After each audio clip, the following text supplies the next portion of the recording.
Akshata, we are live. You can start. Okay. A very good evening to all of us who have joined us for this beautiful session. I am Akshita Gupta, UP State Scientific Head, Cynodent International, and my co-host Misbah Kadri, Social Media Director, Cynodent International.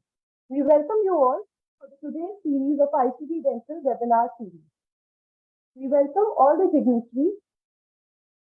Firstly, I would like to welcome Dr. D.N. Kapoor, sir, Organizing Chairman, Dr. Mahesh Verma, sir, Vice Chancellor, GSS ICU, Chairman, CDE ICD, Dr. Shibani Grover, ma'am, Dean, ESIC Dental College and Hospital, Dr. Swatantra Agarwal, sir, President, ICD, Section 6, Dr. Y.K. Vermani, sir, Secretary General, ICD, Section 6, Dr. Anmol Bagaria, ma'am, Founder and CEO, Cynodent International, Founder, President, Indian Society of Dentistry.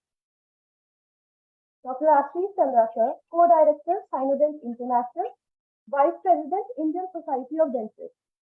Dr. Rajiv Lal, sir, Guest of Honor, President-elect, ICD Section 6. Dr. V.S. Kohli, sir, President-elect, ICD Section 6. And now I would like to introduce our today's speaker for the session, Dr. Shalu Mahajan, ma'am. She is an eminent endodontist, international speaker, diplomat of prestigious Indian Board of Endodontics, ex-executive member of Indian Endodontic Society, and she is trained in advanced CBCT guided endodontics and implantology from Nordic University, Europe. Her today's topic for this webinar series is minimally invasive endodontics respecting the natural. Now I would like to, ma'am, please take over. Hi, a very good evening to one and all. And especially, I'm really honored to be here because the invitation was from D.N. Kapoor sir. He was like our mentor whenever we were in our PG and UG days. So it was indeed a very important webinar for me to present. So I could not say no to him. So today, the topic is very relevant, and I would say it is very clinically relevant topic in today's world. Because what we are talking about today is minimally invasive endodontics respecting the natural. So to start the topic, I would just like to start my topic with what is minimally invasive dentistry. Minimally invasive dentistry is the application of a systemic respect for the original tissue, and it implies that dental profession recognizes that an artifact is of less biological value than the original healthy tissue. So it basically includes tissue preservation, and it prevents diseases from happening, as well as it helps in understanding the issue of preservation of tooth structure. So when we talk about minimally invasive endodontics, the main objectives of minimally invasive endodontics are prevention of apical periodontitis, treatment of apical periodontitis, and preservation of natural dentition.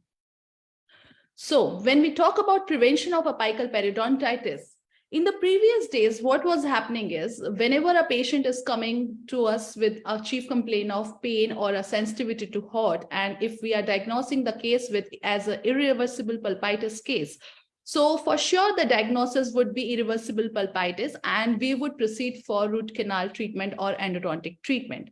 But there has been initially it was the thought was there that there is a poor relationship between clinical sign and symptoms and the histological state of pulp. However, the recent histological studies by Dr. Rikuchi and many others have shown that there is a very strong association between clinical symptoms as well as the histological state of the tooth or the condition of the pulp. So in cases of irreversible pulpitis, what happens is there is inflammation or necrosis, but it is principally happening in the coronal area of the pulp. So still we have chance to save the radicular pulp, which is of major importance for us. Why? Because if we are saving the radicular pulp, we are preserving the immunological functions of the tooth. We are simplifying the treatment procedures because, as we all know, endodontic procedures has its own difficulties and complications. And also it is very less painful.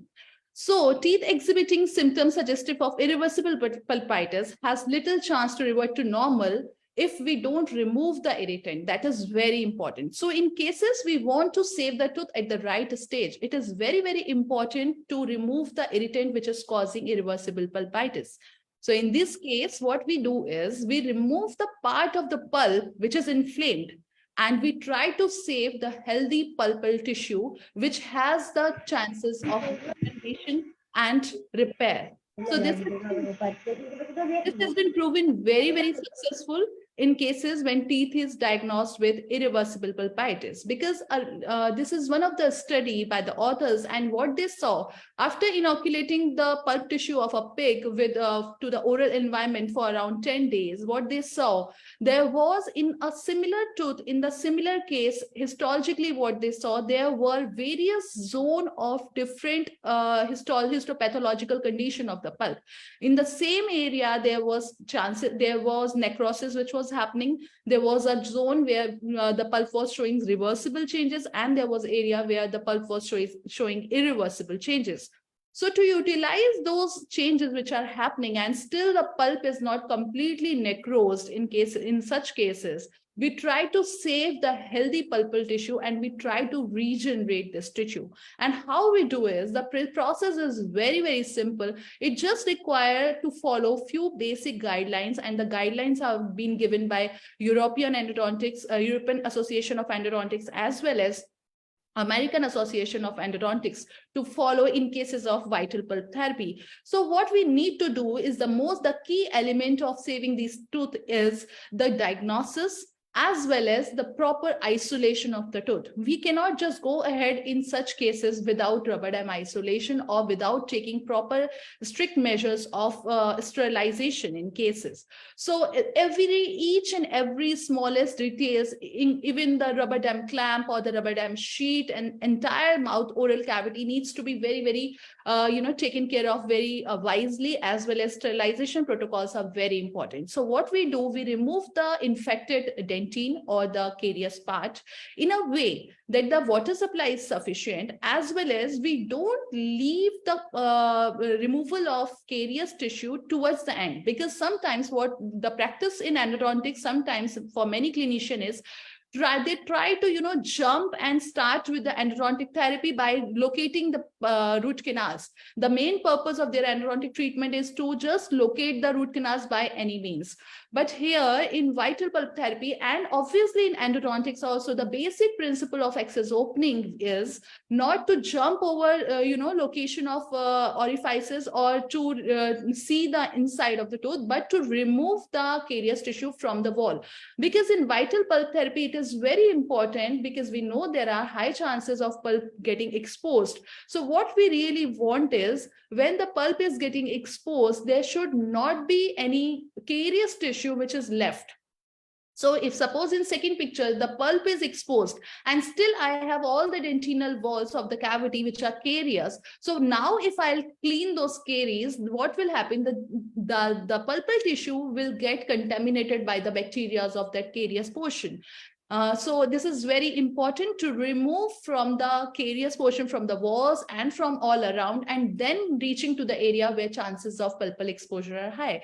And then it is very simple. Just we need to, how can we assess that this tooth can be saved with vital pulp therapy or not? Is it going for endodontic treatment, or it's a case of vital pulp therapy? So there are various consensus like checking the inflammatory markers, but still there are many studies which are going on, but still we don't have any strong scientific evidence which can give us a clear-cut idea that this much of cold test or heat test or electrical test or the pulpal markers are going to, give a clear-cut indication that this tooth is in irreversible pulpitis stage, or it is in reversible stage, or it is a necrosed pulp. So the best thing that as a clinician, what we can do is, after the pulp is exposed, what we can do, we can take a small sterile pellet, which is very important. Sterile cotton pellet is very important. We will take that sterile cotton pellet and we will just put a pressure over that pellet, over the pulpal tissue. The pressure has to be very gentle. It needs not to be very harsh, and the pressure should be applied for 1 to 2 minutes. And once the pressure is applied for 1 to 2 minutes, we will recheck for the bleeding points. If the bleeding gets controlled, that means the pulp was in a stage which can be, now the pulp can be, the chances of repair are high. So then we apply a biomaterial like MTA or biodentine, a layer of biomaterial. And now since we have, the previous day it was people were trying this technique with calcium hydroxide, but the major disadvantage of calcium hydroxide was the dissolution of calcium hydroxide. But with biodentine and MTA, this is not there. So what is the major advantage of MTA and biodentine is that it doesn't go dissolute with time. And also there is high chances of repair with biodentine and MTA. And especially with biodentine, we can restore the cavity immediately in the single appointment, which is the best thing, because the success rate of these techniques depends on many factors, but the sealing of the cavity being the most important stage. So we really want to seal the cavity in the same appointment with the permanent restorative material. So here we can see a 1-year follow-up of the case where a child was having such kind of lesion in the palatal cusp area. And we tried to save it, and still it's working very fine even after 2 years. So what we can see here are the certain images which are showing that the periapical pathology cases also we can save with phytal pulp therapy. So what happens actually in such cases is, what is the mechanism of action which is happening? In a very short, I would like to tell is, what happens, we all know that our dentin is made up of type 1 collagen and certain non-collagenous protein.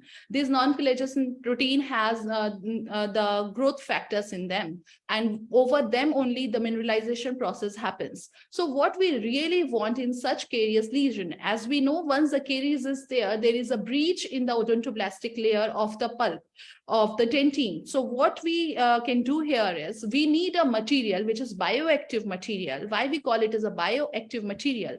Because this material has 3 major properties. The 3 major properties are chemotaxis, because they chemotax, by chemotaxis they undifferentiate mesenchymal cells of the pulp, they reach to the area, then they create a stimulation, they try to generate new odontoblastic cells, and then the secretion of dentine. So these are the 3 major requirements of any biomaterial to start a process of dentinogenesis or to repair. So the same thing is happening. Also, one direction is, as you can see in the red arrow, it is directly interacting with the pulp. In the blue arrows, what we can see, these material has a little bit of slightest etching property of the dentine. So what happens when there is slight etching of the dentine, again these collagenous proteins, they get exposed.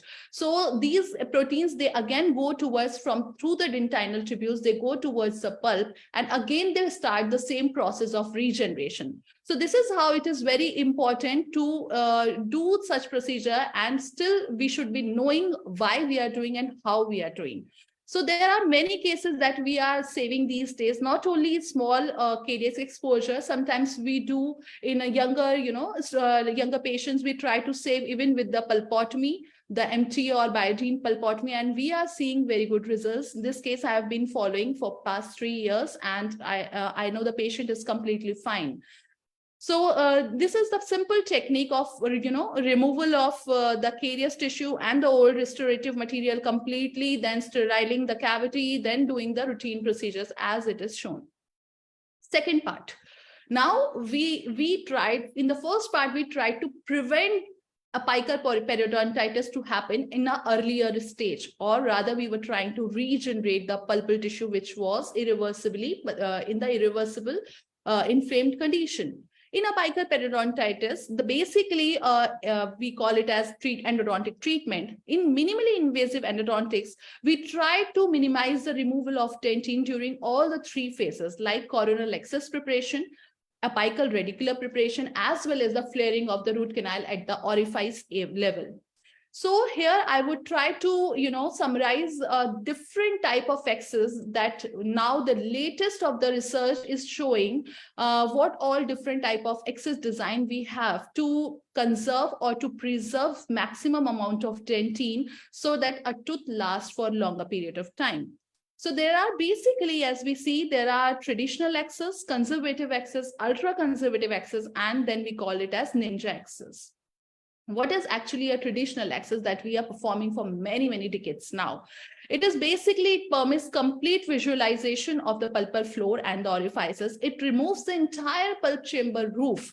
And the idea behind it was to give a straight line introduction of the instruments to the root canal openings and till the apical foramen. So if we see and look at this picture, this is removing a lot of healthy tooth structure as well because we want to be on the safer side. We want convenience for our side, for operator side. But the objectives of this traditional access opening is to conserve, to remove all caries, to completely unroof the chamber, as I told, to locate all the orifices, to remove all the coronal pulp tissue, and to have a straight and direct single line access to the apical foramen. So the principles are simple: removal of all carious dentine, outline form, convenience form, and extension of prevention. There are certain clear-cut advantage of traditional endodontic access, that it enhances visibility, it improves the vision and exploration of the floor or to find the canals, and it definitely helps in cleaning, shaping, and obturation, because the instruments go smoothly till the apical foramen. Also, there are less chances of transportation and fracture. But what is the major disadvantage of this traditional endodontic access that we are performing for past many decades? Definitely, it removes a lot of tissue, healthy dentine tissue. It reduces residual tooth structure. It reduces fracture strength of the tooth and increases the fracture risk.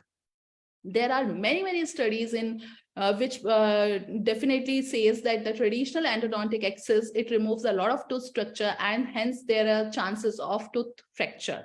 So the chances of root tooth fracture are mainly dependent upon the amount of dentine that we remove, be it in the access step or be it in the root canal preparation step.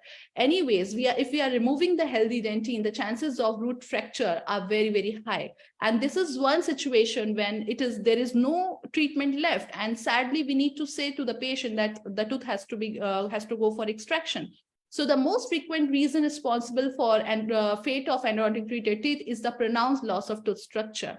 And this is the stage, especially when we create a large cavity in premolars where the cuspal flexure will take place, the chances of fracture are very, very high. So in such cases, why we can say endodontically treated teeth, they fail, is basically a loss of tooth structure is the main cause. So document this by the studies, is there any actually weakening of the endodontically treated tooth? Is the stiffness actually reducing? So this is a very classical study by Ree et al. And what they say, actually the endodontically treated tooth stiffness doesn't go, it is not very less. It is just 5%. Is there any changes of moisture? As we say, the root canal treated teeth lose moisture. And it is the study, again, a classical study says that it's very less. It is just 9%. But why? Now the question comes, if it is so less, then why do we need to focus and emphasize so much on this minimally invasive endodontics? Because we are maybe missing these two things: the physiological changes which are happening in the dentine or the tooth, as well as the pathological changes which will happen after a caries process will start. As many studies have already proven, so many changes that happens with the age: increased mineralization, reduced crack propagation strength, as well as reduced flexural strength with every decade, and increasing in the peritubular dentine formation and hardness of the tooth. So also with caries, lots of non-collagenous and collagenous and the structural changes which are happening in dentine.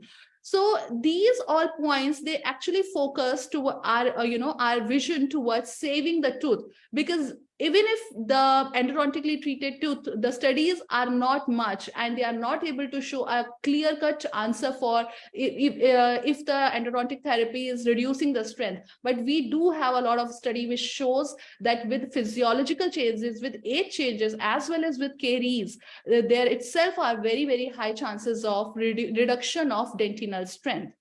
So that is why the concept of less is more, or the new more, is there, and a paradigm shift in endodontic is happening. And every other, study, instrument, material, technique is going towards minimally invasive procedure in endodontics.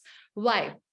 Because sitting in today's era, we have a lot of technical advancements with us. We have dental operator microscopes, we have martensitic files, or the newer file systems which are heat treated files. We have ultrasonic strips with us. We have CBCT, which is also a small FOV, small field of view. We have CBCT, so we need not to we have much clarity about the internal anatomy of the tooth. We have latest irrigation system, we have latest obturation system, as well as we have newer sealers which can even seal the canals even if we prepare them the least.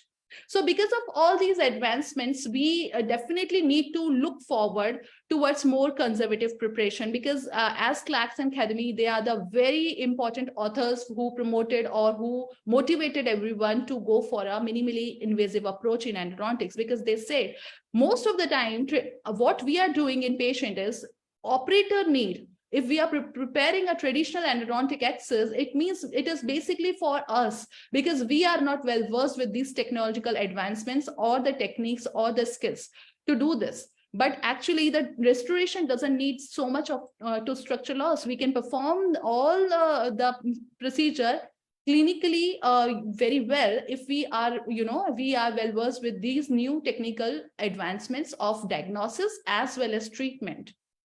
So basically, the concept of conservative endodontic access, it prioritizes a restorative material, removal of restorative material ahead of tooth structure, enamel ahead of dentine.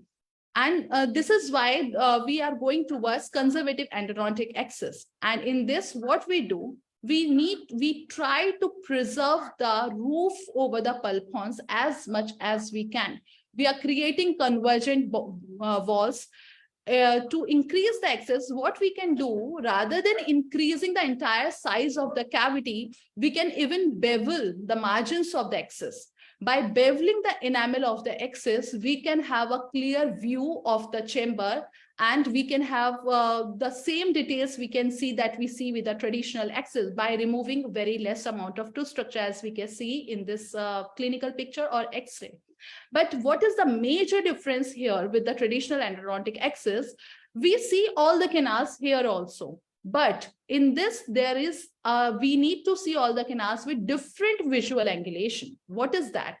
In traditional access, if we put our mirror, we used to see all the canal orifice under our mirror. But in conservative access, what we do, we need to move our mirror a little bit. We need to change the visual angulation, and then we can see the orifices.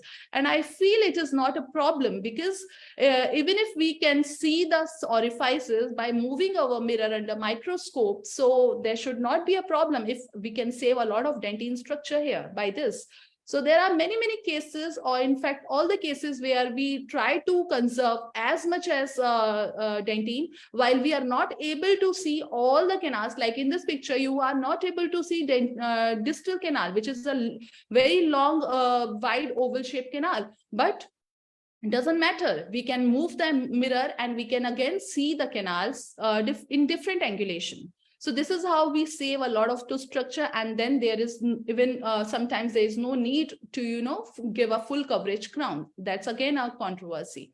So what we actually try to conserve here or preserve here, we are trying to preserve this pericervical dentine. What is pericervical dentine? Is dentine which is 4 millimeter above the crestal bone and 4 millimeter below the crestal bone.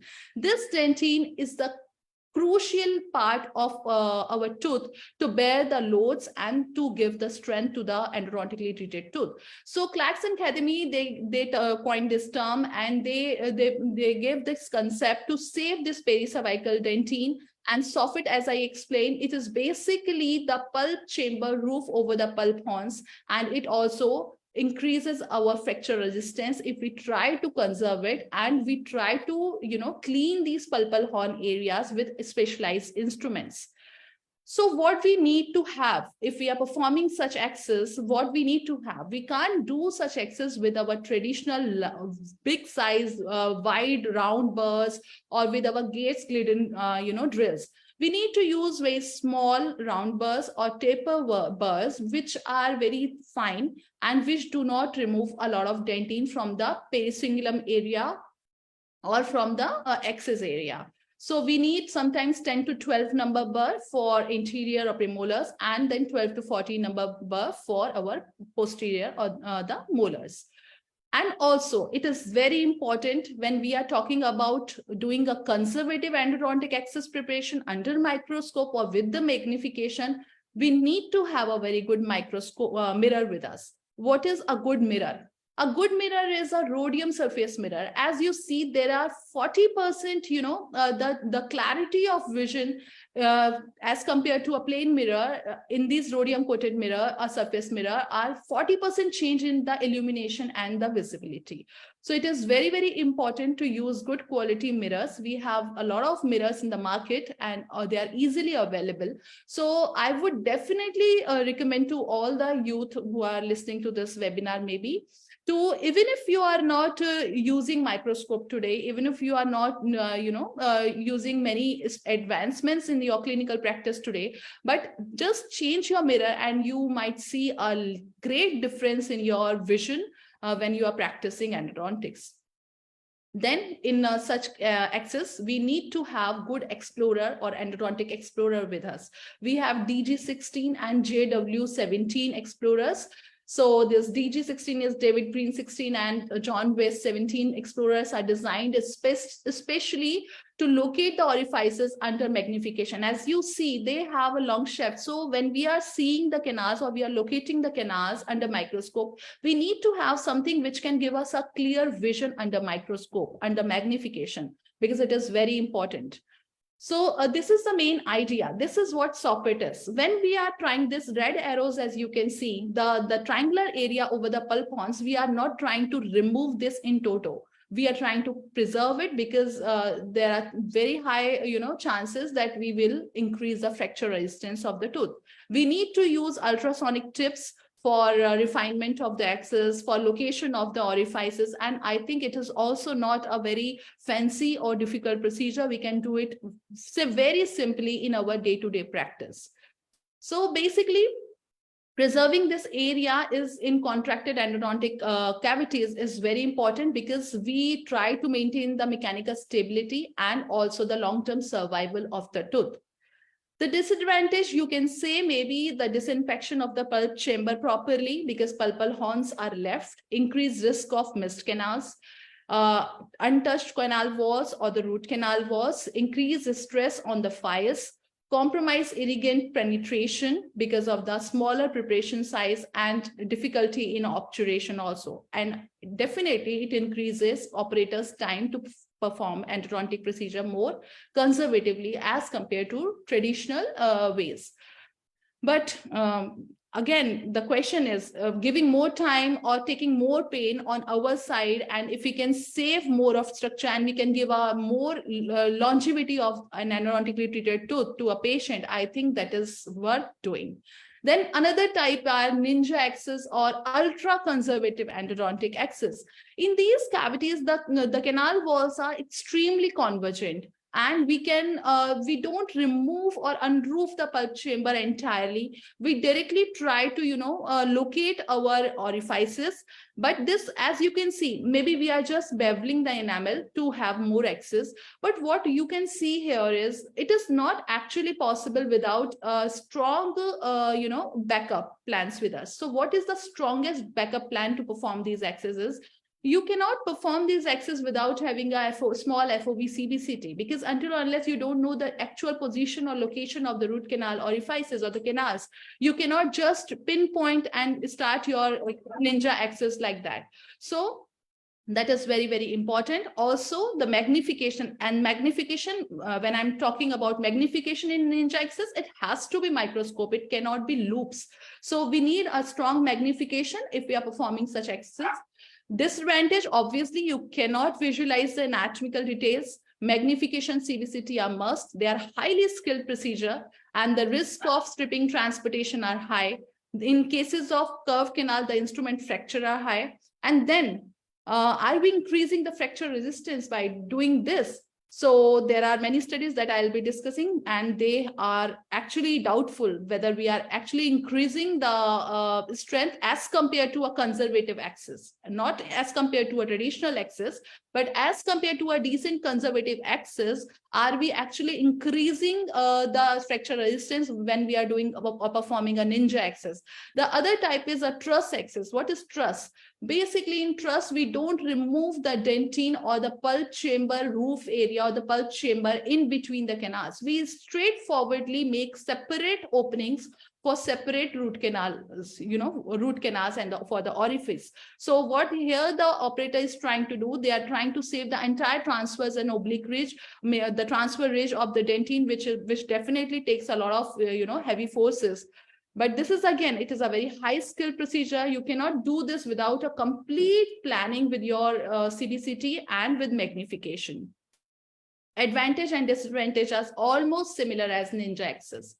This is a very, different kind of cavity that we perform in our day-to-day practice, but there was no name till now, but the latest classification, they have classified it under caries-driven or the opportunistic endodontic cavity. What we do, we try to take the advantage of certain locations of the defects or the caries. Like here, if the carious pulpal exposure was from a type 5 cavity or from a cervical abrasion, deep abrasion, we need not to make a separate hole in the occlusal area because it will remove a lot of healthy dentine. We need not to do that. So these are called opportunistic cavities, which you cannot perform, every time. But there are certain opportunities or the areas or the windows which opens up, and then we can do this.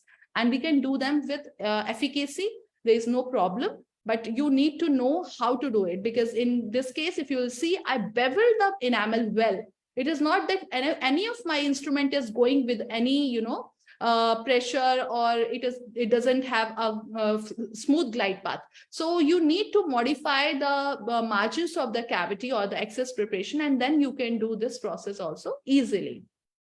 What is a dynamic access cavity design, which is the last cavity design discussed by the authors? Is in a dynamic access, what we do, there are certain situations, like certain times there is immediate pulp exposure, and then you recognize that this tooth cannot be saved with a vital pulp therapy, but the exposure is small. So what you can do, you can stepwise, slowly, very gently, you can progress and increase your access.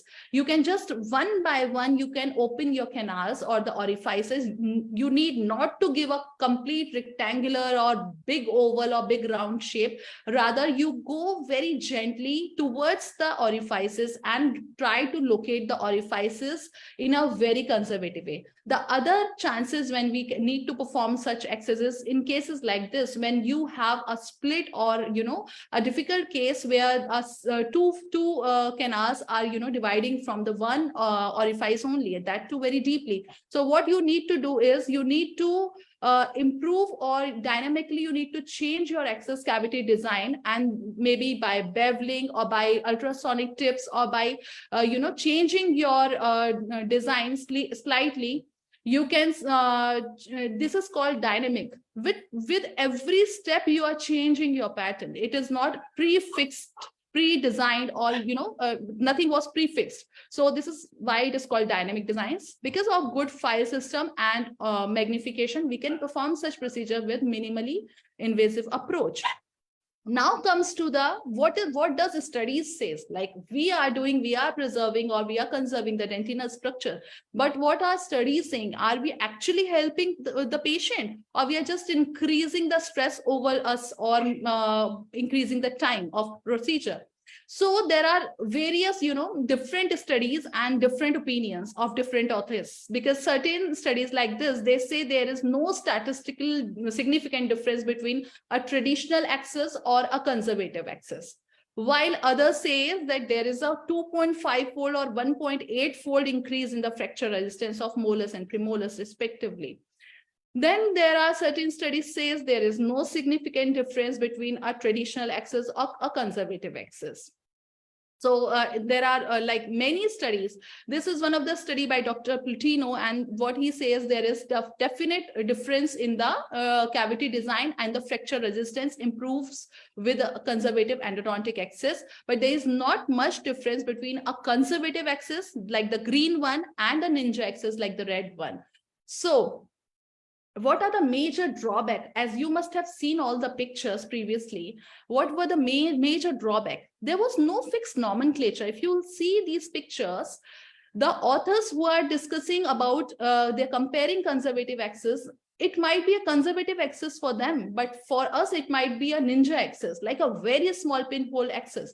So there was no fixed nomenclature for the author is talking about what is the exact dimension of a particular cavity. If you're talking about this is a conservative access, what is the dimension of a conservative access? If you're saying it is an ultra conservative or ninja access, what is the dimension of that? So this is a very, very helpful research which is coming up. It is yet not published, I think, what they have classified is, they have classified if by the amount of volume of dentine which is removed after seeing CBCT scans of various access designs. What they say is if 6% of dentine is removed, it is a ninja access. Less than 6% is removed, it is a ninja access. If till 15% volume is removed, it is a conservative access, as we can see in the greener area. Ninja was the redder one, and the purple one is a traditional access where more than 15% of the volume of the dentine it goes. So this is a fantastic book which describes minimally invasive approaches in endodontics by the same author, and they are publishing this research. So might be this will be helpful to have a proper guideline for future researchers to differentiate between what access are we actually comparing. So when we talk about decision making while we are preparing, what is my say on this is to have a good knowledge of the tooth's anatomy or the internal anatomy, having a good support of technology as well as instruments. And not only the technology and instruments are going to help, your major part is your skills to use those technology and your mindset of saving patients' precious tooth structure. If you have all of this, then you need to, refocus or reshift your vision from very traditional approaches towards a conservative approach. Because there is no doubt, there is obviously, even if we don't have much research as of now, there is no doubt that definitely it is going to help for increasing the longevity of the tooth. And again, I would like to add one point here.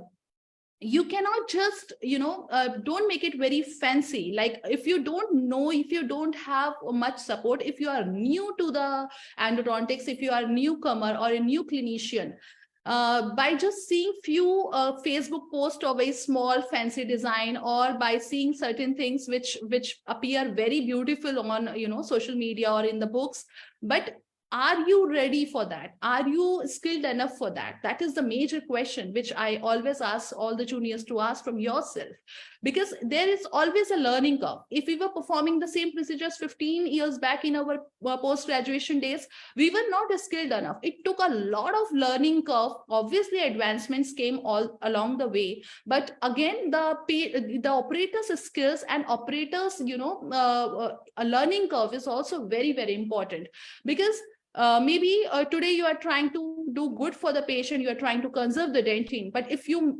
fracture a lot of tooth structure, or you fracture your instruments, or you create ledges, then it is again a big problem. So it is basically a balance of what you need to do with help of many things. The other part I will quickly take is minimally invasive root canal instrumentation. We have spoken enough about access part, but the minimally invasive endodontic preparation, what are the goals?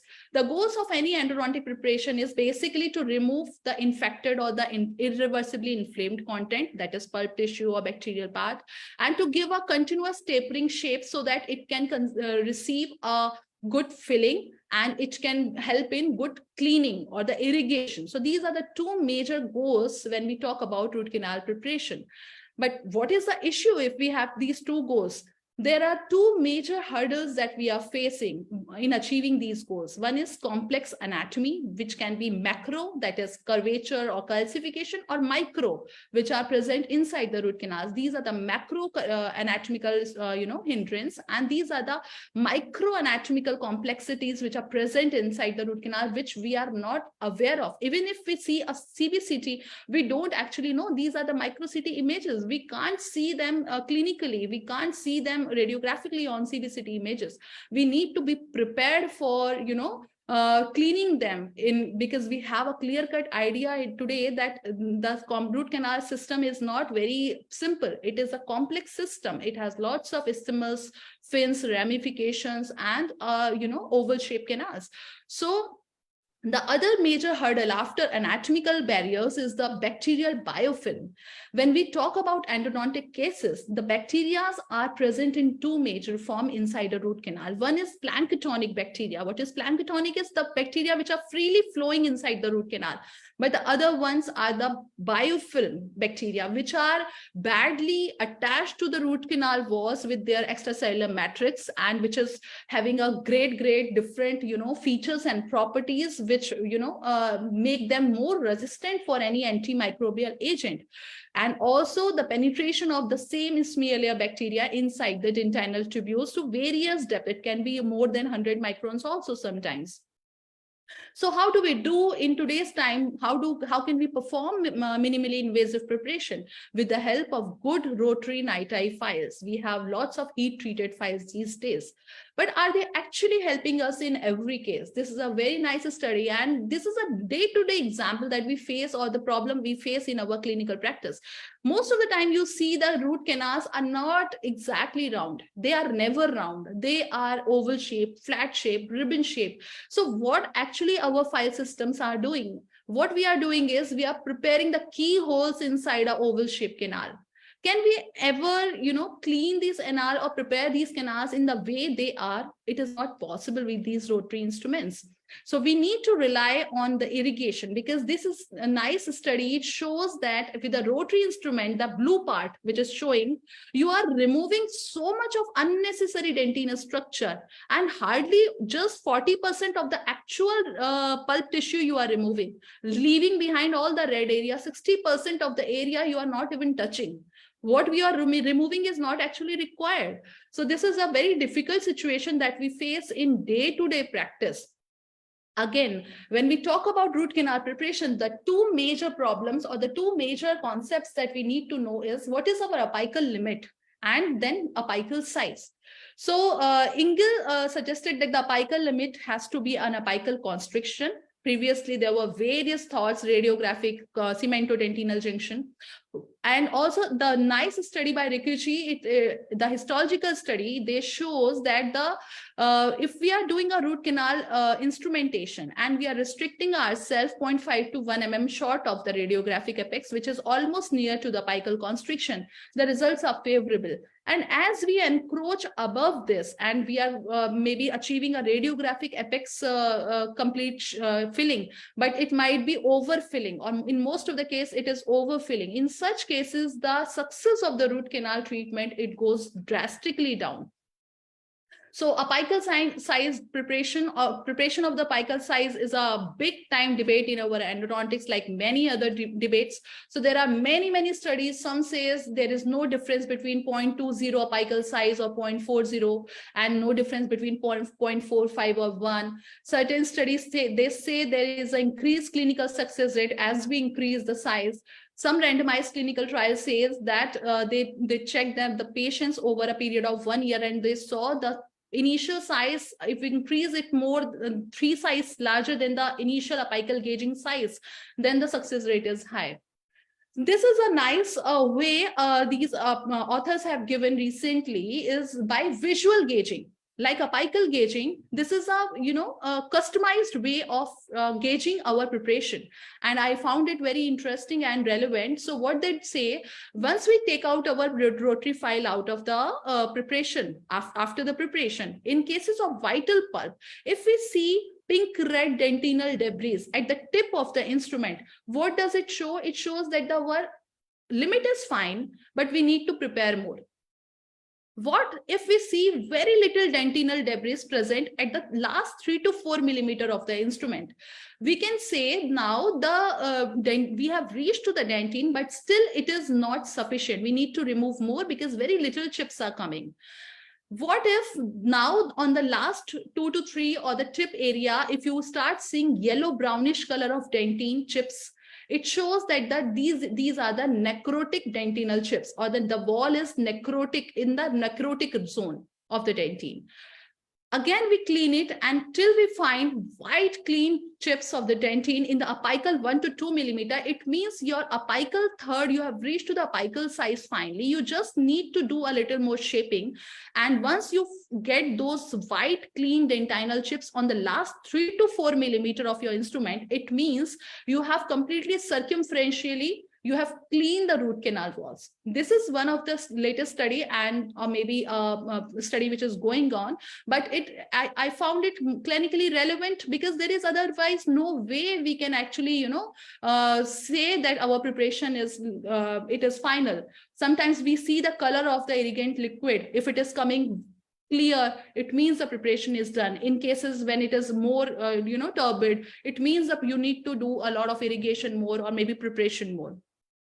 So in endodontics, it's more of knowing new things and reflecting it in your clinical practice. When we talk about taper, why we need a good taper? We need good taper basically because we saw in many cases like there. After preparation, what happens is the rotary files, they are pushing the dentinal debris into these isthmus area, and it is impossible for any mechanical instrument to remove these dentinal chips from these areas. So we need to have a good taper, because only if there is good taper of the preparation, our instruments for irrigation will reach to the apical 1/3 of the area. It is not, the taper is definitely related to the removal of the infected dentine from coronal and middle area, which is also very important, because with our mechanical shaping, we are removing a lot of bulk of the bacteria from our dentine. But we cannot just remove the entire bacterial biofilm by doing our rotary shaping, because we might end up in removing the entire dentine, but we might at the same time end up leaving nothing behind. So we have to have a good rationale behind. So the taper is only important so that our irrigation devices, they can reach to the apical 1/3 area where it is desired to take our hypochlorite or the irrigation solution, so that they can work on these all untouched wall of the dentine, which are not touched by our rotary instruments, and they can help in cleaning. So here is the role of disinfection, and we know sodium hypochlorite is the major disinfectant that we use in our day-to-day practice. The challenges are same. We have anatomical complexities like this. We need to clean these areas. No rotary or mechanical instrument can do this.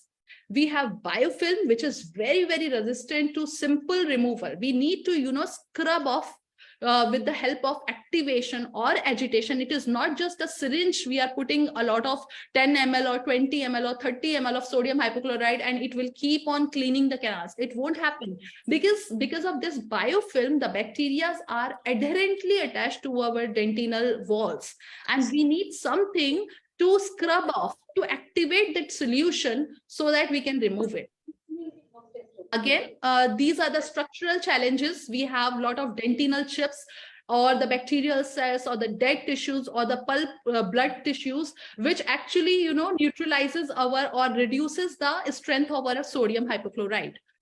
But as we can see, with the help of EDT and sodium hypochlorite, we can remove a lot of bacterial biofilm, and we can clean the dentinal tubules nicely. So what is the take home? Like in this, what we can do, we can increase the shaping of the apical size. We can prepare with the rotary instrument. It is in our hand to customize our preparation. What we can do, we can increase the apical size preparation. Like we can maybe take 30 number or 35 number apical size preparation in cases of even small molars or the small canals of the molars. But we need not to increase the taper in the same manner in the coronal and the middle area, because that is a risky zone. So what we can do, we can maybe prepare 6% in the coronal area, and maybe just 25 number 6%, and then we can go 30 number 4% in the apical area. That is more, we are solving both the issues. Because this is a very, very nice article by Dr. Prasanna Nilkantan, which says that if we are comparing two different sizes of the root canal preparation, 20 and 40. So with syringe irrigation, it is not of much difference. But when we are using ultrasonic activation, then the cleanliness is almost same in both the desired size. So again, what is the decision making here? There are lots of studies which says that where do we have to prepare more? What are the needs? So in certain cases, when we see long standing infections, furcation involvements, lateral lesions, non-circumscribed radiolucencies, or internal resorption areas, in such cases, we need to do a lot of irrigation, and we need to maybe increase our apical preparation size so that irrigation can thoroughly reach into those intricacies. But when the cases of though it is a non-vital or necrotic tooth, but it doesn't have any periapical radiolucency, it doesn't have any symptom, in those cases, we may need not to be increase the size of the apical preparation or the root canal preparation much. So it is basically a more of a clinical judgment, which is important. So to summarize my preparation here, the rationale of minimally invasive endodontics follows the fact that it is basically a pursuit of optimal balance between what we should take out and what we should preserve. In overall smaller size root canal, it is better to preserve pericervical dentine for long-term retention, but at the same time, we should be well aware of the consequences. We should be well aware with our responsibility of cleaning all those areas which we are leaving behind with a smaller preparation size. Are we prepared to clean those areas with activation systems of irrigation? So, and also, do we have good sealers like bioceramic sealers, which can even go into the smallest preparation? So these are the few points which we need to take care of when we are talking about minimally invasive endodontics. And again, it is best to save the natural. So my take is always to try and to save as much as you can. So this is how I complete my presentation here. And if there is any question, I'm more than happy to answer it if I can. Thank you so much, Dr. Shalu Mahajan, ma'am, for a wonderful presentation. Ma'am, we have a few questions from our delegates. Should we begin, ma'am? Yeah, sure. Please. Yeah. Ma'am, what are the drawbacks of operating microscope in the field of endodontics? Drawbacks. Yes, ma'am. If in today's time, if you ask me the drawbacks of microscope, I would definitely not say the cost. I would definitely not say that it needs a little bit of a space in your practice, because what I feel, there is no drawback of having a microscope in today's practice. If you really want to, there is always a time when you need to upgrade your practice, or more than practice, you need to upgrade yourself. You need to, you want to, innovate something, or you want to change the way you are working for many, many years. This is the time when you have to have at least a basic good microscope, so that you are not doing endodontics more blindly these days. You are seeing inside the root canal orifices, you are seeing the details well, and then you are preparing, then you are cleaning, because there are thousands of cases which go, undetected by our routine radiographs. And I have lots of documentation of cases where even on CBCT we cannot diagnose certain thin middle mesial canal or MB2 canals, but we can see them clearly under a microscope. So I'm really sorry to say, but I don't find any major drawback of using a microscope. Rather, I would say it is a learning curve. I would say taking more time is for the betterment of your practice and for patient. I would say having, spending more for your practice in terms of microscope is going to give you return, not monetarily, but maybe, you will feel better by giving better treatment to your patients. So this is how I would summarize this. Thank you for your answer, ma'am. Now move to the another question. What are the predisposing factors for endodontically treated teeth resistance to vertical root fracture? Predisposing factor, I discussed many. Maybe the slide was missed or was in hurry. But obviously, one major factor is how much are you removing, and especially how much dentine are you removing in the pericervical dentine area. If you are removing a dentine or enamel by beveling, it doesn't matter much. But if you are removing a lot of dentine at the area of orifice location, just because you are not able to find it out, or maybe you want to make fancy big preparation, then it is bad. So dentine removal is one factor. Then more than dentine removal, there are many predisposing factors in terms of physiological changes which are happening in our dentine with our age, which we miss, because obviously the tooth in the arch, the load on the tooth, the occlusal loads on the tooth, patients, any heavy occlusal loads like bruxism or any other habit, dysfunctions or some parafunctional forces which are acting on the tooth.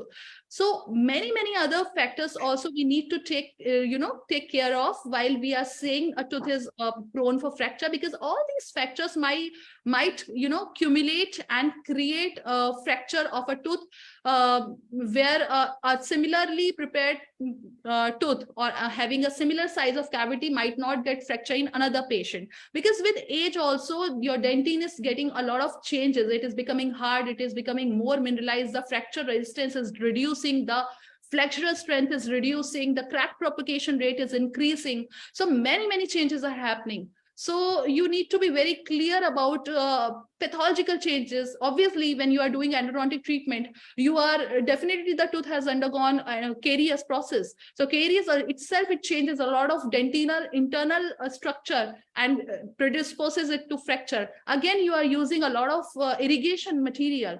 So hypochlorite is itself, it is collagen, it removes collagen. That's how it works. So in endodontic treatment, you are playing with a double-sided sword. It has to be a good balance. That's why the minimally invasive endodontic concept is saying there are certain things which are beyond your control. Most of the things are beyond your control. You have to use a lot of irrigation. You cannot avoid that. You need to use a lot of hypochlorite in your root canal treatment. What you can control is your removal of dentine. You cannot change the patient's age. You cannot change the patient's occlusal loads. So this is one thing which you can control in your hands. Thank you for your answer, ma'am, and thank you so much, ma'am, for your valuable time. Now, I would like to invite Dr. D.N. Kapoor, sir, to add few words. Over to you, sir.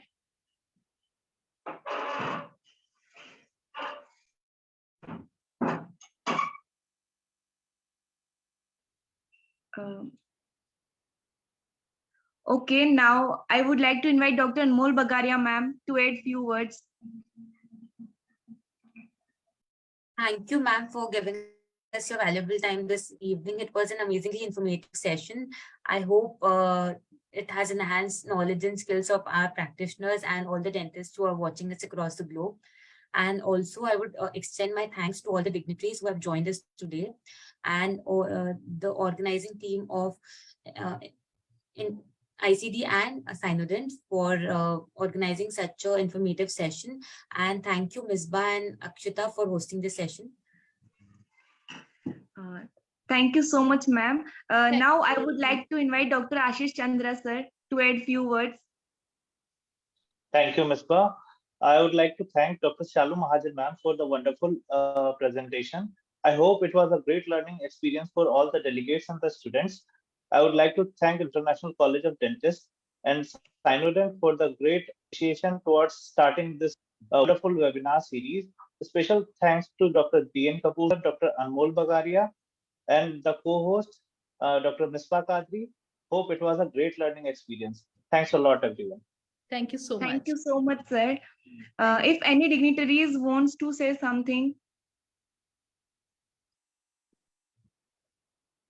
Okay, with this we come to end of this session. Just a second. Yes, ma'am. We'll wait for Kapoor sir to say something. Yes, ma'am.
I would like to invite Dr. D.N. Kapoor, sir, to add few words. Over to you, sir. Uh,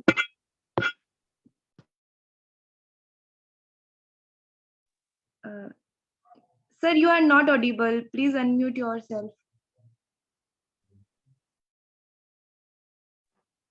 am I audible? Yes. Yes, sir. Now you are audible. I'm really happy to hear Dr. Shalu Mahajan after a very long gap. And this lecture that I heard is really very wonderful. I liked all presentation of yours. What you said is carrying a very good message to everyone. And anybody who is practicing endo should learn how to do practice from Shalu. Means a lot, sir. Thank you so much. Means a lot. Having you as my mentor is definitely a moment of pride for me.